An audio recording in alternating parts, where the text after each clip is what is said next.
All right, let's bring in Jeff Guzzetti, a former FAA and NTSB investigator and an MSNBC aviation analyst. Jeff, I want to ask you why the South Koreans needed to bring in American expertise in this case, and what will those investigators be looking for? Good afternoon, Christina. Well, the U.S.'s arrival is really normal protocol for any international accident.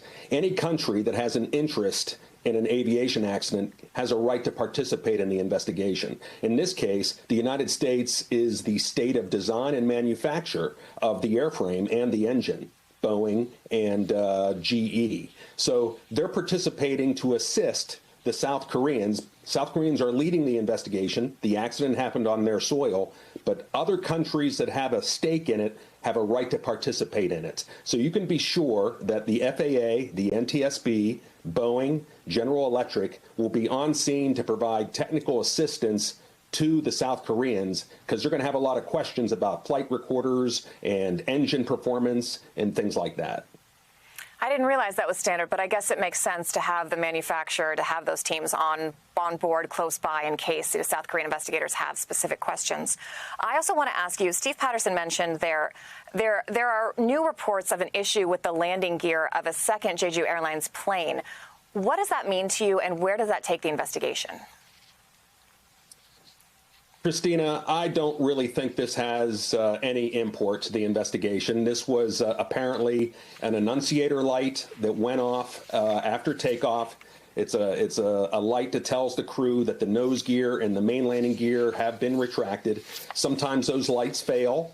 And in this case, that apparently was the case. So they simply turned right back around. They landed, and they confirmed that the landing gear was fine. It was likely an annunciator light, which happens frequently in the airline. I shouldn't say frequently, but it occasionally happens in commercial airline service. Got it. I also want to ask you about the black boxes. You know, you saw that crash and the fireball that erupted after it hit that wall. They're hoping to see what they can get, if anything, can be pulled off of them starting on Friday. But based on the crash and the explosion, what kind of condition do you think those black boxes are going to be in, and what might they be able to tell investigators? I'm confident that they're going to be able to get information off of the black boxes. They're stored in the back of the airplane, which you saw was kind of thrown clear of the fireball. Black boxes are designed and certified to withstand incredible amounts of G-forces and fire. So I think that it's just going to take some time to get the boxes to an adequate lab and to download the data. Now, there might be some broken connections and some hardware damage, and that may take things a little bit longer. But I'll bet that the investigators are going to get data from both those boxes within the next few days. All right, Jeff Guzzetti, thank you so much for breaking that all down for us.